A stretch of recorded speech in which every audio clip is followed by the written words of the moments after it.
중국 정부가 이 지역에 상당한 넓이의 공간을 중국 정부 명의로 매입을 했다. 이게 또 서울 한복판이고 주변에 주요 시설이 있고 그러다 보니까 아무래도 보안이라든가 이런 것들이 문제가 되고 있는 겁니다. 간첩 활동을 하는 사람들이 생기거나 한국 사회의 미풍양속을 파괴하는 행위가 생기거나 이런 부분에 대해서는 뿌리 자체를 완전히 없애는 그런 노력들도 당연히 병행이 돼야 된다라는.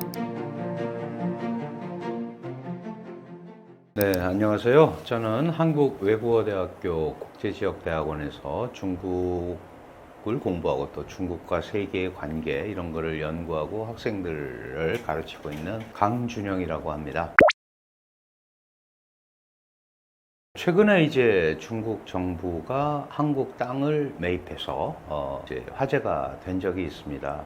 특히 이제 그 지역이 지금 현재 우리 용산의 소위 대통령실, 그 다음에 용산이라는 지역이 또 이제 국방부 본부들 뭐 이렇게 좀 밀집이 돼 있고 미 대사관 부지 이런 것들도 미군이 떠나고 나서 지금 확보돼 있는 그런 지역인데 이 지역에 상당한 넓이의 공간을 중국 정부 명의로 매입을 했다. 이제 이런 것 때문에 문제가 되고 있는 것 같은데요. 사실 보통 이제 해외 공관들은 해당 국가에서 차입을 해서 공간을 쓰는 경우가 많이 있습니다. 물론 이제 지금 중국 같은 경우는 이전에 중화민국 대사관을 우리가 이제 중화민국과 단교를 대만과 단교를 하고 중화인민공화국을 합법정부로 중국의 유일한 합법정부로 인정했기 때문에 그 공관도 자연스럽게 이제 중화인민공화국의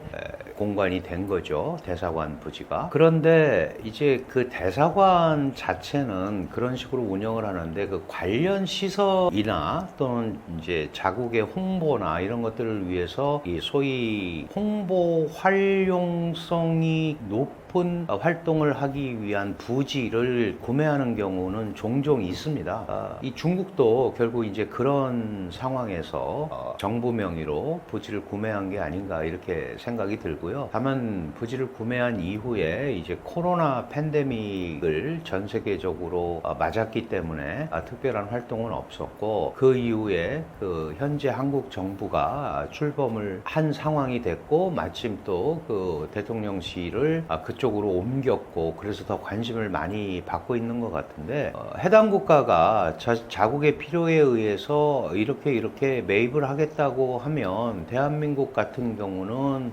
자유민주 시장경제 국가니까 그거를 뭐 억지로 막을 필요는 없죠. 그리고 거기가 자국의 중국이 매입한 땅이기 때문에 거기에다 뭐 방범 설비라든가 예를 들어서 CCTV나 이런 거 설치할 수도 있는 거죠. 그거 자체를 우리가 뭐 안 된다 뭐 이렇게 얘기할 수는 없으나 이게 또 서울 한복판이고 주변에 주요 시설이 있고 그러다 보니까 아무래도 보안이라든가 이런 것들이 이제 문제가 되고 있는 겁니다. 그런데 이게 어제 오늘의 일은 아니고요. 워낙 지리적으로 한국과 중국이 가깝다 보니까 토지라든가 건물 이런 부분에 대해서 이제 중국 자본이 굉장히 많이 들어와 있죠. 사실 이거는 한국에만 있는 일은 아니고요. 일본 도쿄 같은 지역의 건물들과 토지들도 중국에서 많이 구매를 한 상황입니다. 우리 이제 통계에 보면 지난해 외국인 부동산 매수의 약 65%가 중국인이 샀다. 그리고 주로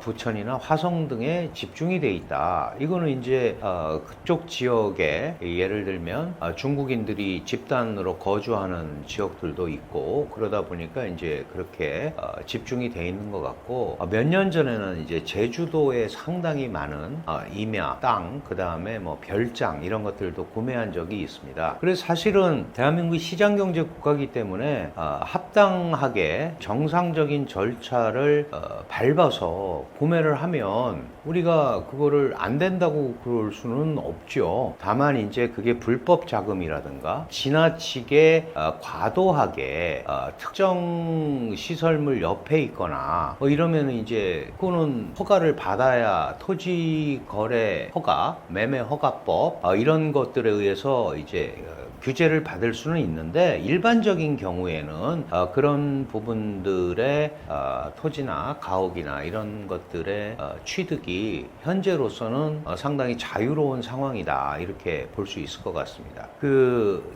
특별히 몇 년 전에 이제 제주도 같은데 중국 자본이 엄청나게 많이 들어왔어요. 특히 류디라고 그래서 녹지입니다. 이름이 녹지 집단이 아주 대규모로 투자를 했고 또 개별적으로 중국인들이 돈이 많은 부호들이 땅을 많이 구매를 했었거든요. 그래서 그 당시에도 이 제주도가 중국 섬 되는 거 아니야? 이러다가 이제 이런 걱정을 한 적도 있어요. 그래서 그 당시에 제주도 지사라든가 이제 이런 정치권에서 이게 지나치게 제주도 땅이 외지인에 의해서 변병이 되거나 이렇게 되면은 문제가 생길 수 있는 거 아니냐 해서 그런 막는 조치들을 했는데 실제로 제주도 같은 경우에는 중국 정부가 자신들의 외환관리법을 강화함으로써 대량의 자금이 못 나가게 하는 자본 유출 규제법 같은 거를 굉장히 강하게 적용을 해서 이런 정부 단위의 투자라든가 이런 부분들은 굉장히 어렵게 지금 돼 있습니다. 그러나 여전히 개별적인 중국인들이 가옥이나 이런 걸 구매하는 현상들은 많이 있다. 그러면 한없이 사는 거 아니냐. 예전에요. 일본이 굉장히 잘 나갈 때 뭐 월가를 일본이 다 사는 거 아니냐 이런 얘기들도 있었어요. 월스트리트의 건물들의 많은 건물들이 일본 자본이 들어와서 구매를 했거든요. 그런데 그거 자체가 소위 우리가 얘기하듯이 뭐 돈이 들어왔다고 영혼까지 뺏기면 안 된다 이제 이런 얘기들을 많이 하는데 자본의 지배를 받게 되면 아무래도 상대적으로 종소까지는 아니더라도 하여간 뭔가 분위기가 끌려가는 분위기가 될 수 있기 때문에 과도한 이런 토지 매집이나 이런 것들은 이제 규제를 할 수밖에 없는 거고 지금도 그렇게 하고 있습니다. 다만 이제 지자체들이나 또 개별적으로는 적당한 매수자가 있으면은 뭐 파는 게 자본주의 시장경제 메커니즘에서는 당연한 거잖아요. 그러니까 그거를 강제로 외국인한테는 팔면 안 된다 이렇게 할 수는 없어요. 근데 우리는 중국에 가서 한국 사람이 토지나 이런 가옥을 사지 못하거든요. 다른 형태로 구매를 해야 되는데 그런 거를 보면 물론 이제 중국에 투자를 하고 중국 토지나 가옥을 구매하는 게 시장 가치가 있다고 하면은 여러 가지로 하겠지만 지금은 그런 수요가 많지 않은 거죠. 그러니까 안 하는 거고 중국도 외국 자본이 들어와서 중국의 부동산 시장이나 이런 데 영향력을 발휘하는 거에 대한 거부감이 있기 때문에 허가를 안 하고 있는 거고 우리는 시장 경제 메커니즘을 채택하는 자유민주 국가이기 때문에 그런 데 대해서 상대적으로 조금 더 이 규제의 강도가 였다 이렇게 보시면 될 것 같습니다. 그러나 과도하게 들어와서 그게 한국의 소위 부동산 시장이나 이런 데를 문란하게 하는 경우는 당연히 막아야겠죠. 네, 사실은 이제 중국하고 한국은 굉장히 가깝습니다. 그리고 중국의 여행객들이 굉장히 많죠. 코로나 팬데믹 이전에도 그랬고, 물론 이제 2017년 사드 한한령 이후에 양국 간의 그런 교류가 상당히 침체된 건 사실이에요. 그리고 중국은 그렇게 하지 않았다고 공식적으로 안 했다고 하지만 이제 한국에 대한 여행 자제령 또는 다양한 방법으로 한국에 여행을 가지 못하도록 그렇게 이제 단체 여행 같은 건 막았죠. 그럼에도 불구하고 이제 개별적인 여행객들은 계속 왔다 갔다 했습니다. 그러다 보니까 중국이라는 국가가 국민소득이 올라가고 해외에 대한 관심도가 높아지는 상황에서 그러면 어디를 갈까 이렇게 생각을 할 때 미국 같은 데는 굉장히 멀잖아요. 유럽도 멀고 비용도 많이 들고 상대적으로 이제 동아시아 시장이 중국의 관광객들한테는 또는 해외 여행을 가는 분들한테는 이제 첫 번째 대상이 되는 거거든요. 그런데 동남아 지역이나 이런 데보다 지금 중국의 상황이 좀 좋으니까 사실 여행을 갈 때는 뭐 경치를 보러 가는 것도 있지만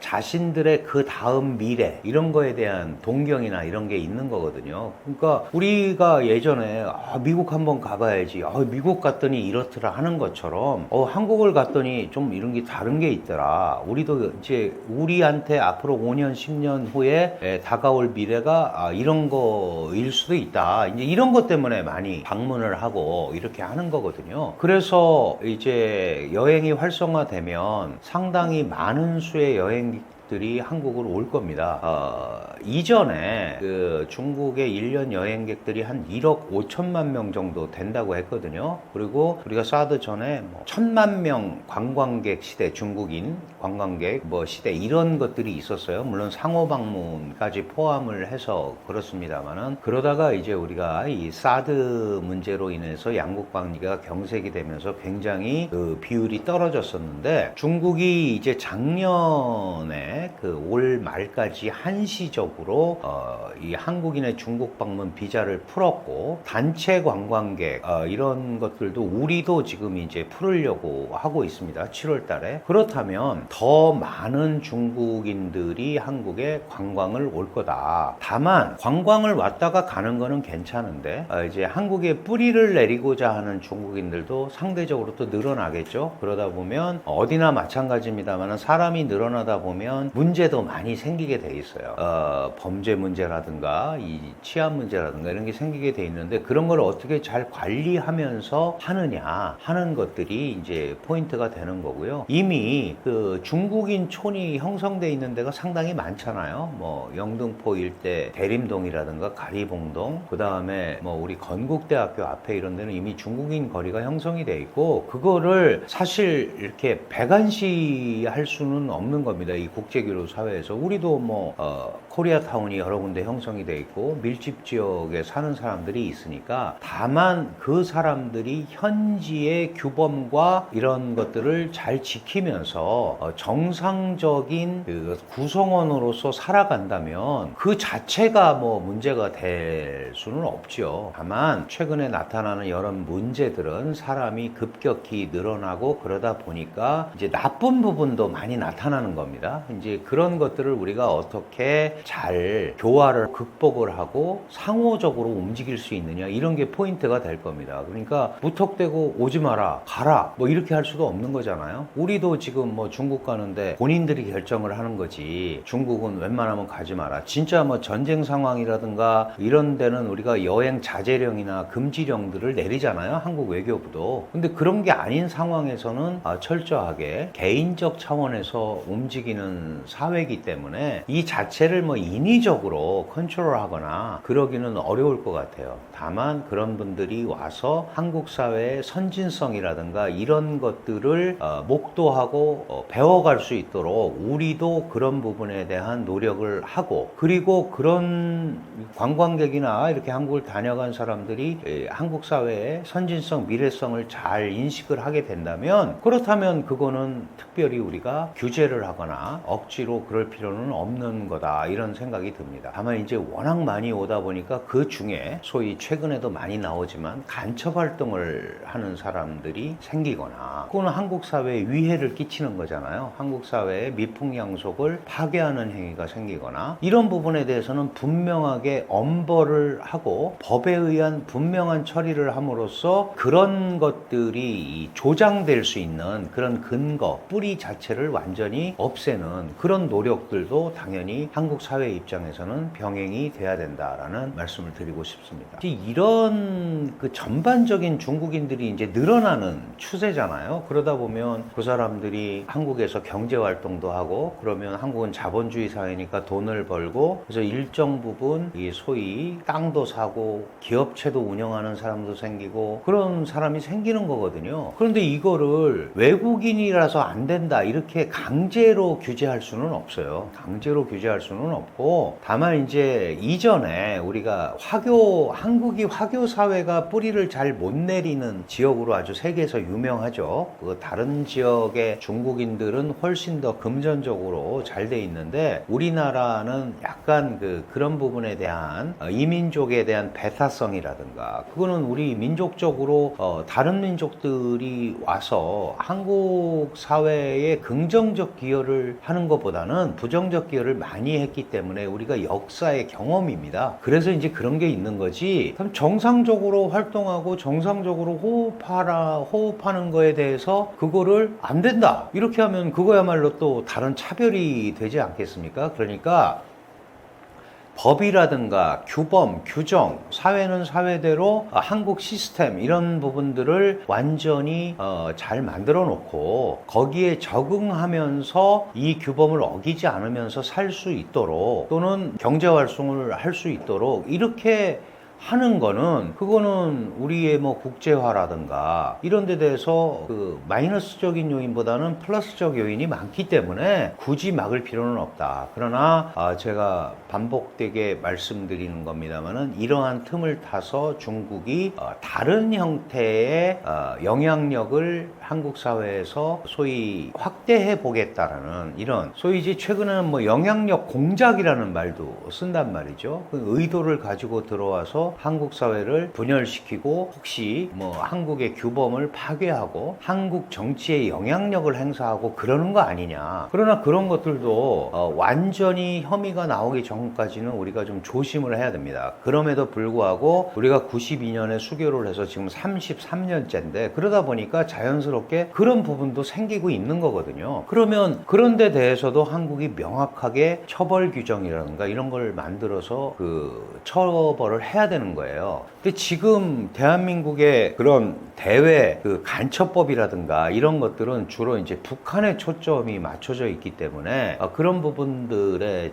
소위 규제라든가 처벌이 여의치가 않습니다. 뭐 우리가 할 수 있는 거는 뭐 이미 여러 번 그런 경우가 생겼지만 이 소위 추방을 한다거나 이런 정도 선에 그치고 있거든요. 그거는 법치국가로서 맞지 않는 일이죠. 그럼 우리도 대한민국의 안전을 위협하고 국가 이익을 위해하는 행위에 대해서는 법적으로 분명한 근거를 가지고 그 법에 의해서 처리하는 그런 모습을 보이는 노력을 해야 된다. 그런데 국회에서도 이 간첩법의 범위를 북한 관련해서 전 세계로 넓히는 게 작년에 한참 논의가 되다가 여전히 아직도 계류 중에 있거든요. 이런 상황에서 아시다시피 특정한 중국인이 우리 한국의 특정 기관을 촬영한다든가, 얼마 전에는 주한 미군 기지에 비행기를 촬영한다든가, 제주도 같은 데서도 공항에서 드론을 띄워서 뭘 촬영한다든가, 이런 거는 분명히 불순한 의도를 갖고 있다고 볼 수밖에 없는 겁니다. 단순하게 호기심에서 그러는 건 아니거든요. 사실 우리 다 가보셔서 아시지만 공항이라든가 군부대나 이런 데는 여기는 촬영 금지 구역이다 라고 분명히 써 있단 말이죠. 영어로도 써 있고. 그런데 그런 데서도 그런 규정을 불사하고 무시하고 자신들이 촬영을 하고 이런다는 거는 특수한 목적을 갖고 있다고 볼 수밖에 없거든요. 그렇다면은 그거에 대한 분명한 규정을 만들어서 법에 의해서 처리를 하는 것이 미래에 그런 부분도 우리가 미연에 방지할 수 있고, 대한민국의 안보, 확보 이런 데도 도움이 되는 거니까 우리가 그런 부분에 대한 관심, 법제화 이런 거는 빨리빨리 진행이 돼야 된다, 이렇게 생각을 합니다. 사실 최근에 국제정세라든가 특히 한국의 정국이 매우 혼란스럽습니다. 우리도 빨리 어떻게 되든 간에 국가를 다잡고 회복력을 발휘하고 헌정질서로 귀환해서 정상적인 국가로 기능을 해야 미국과 중국에게도 얘기를 할 수 있는 거죠. 그래서 일단 국내 문제를 빨리 안정화시키고 그걸 바탕으로 미중 사이에서 우리의 목소리를 내는, 일희일비하지 말고 어떤 방향을 설정해서 가는 그런 계기가 최근에 이런 혼란한 상황을 극복하면서 이루어졌으면 좋겠다 하는 생각을 여러분하고 이렇게 얘기하다 보니까 한번 또 해보게 됩니다. 고맙습니다.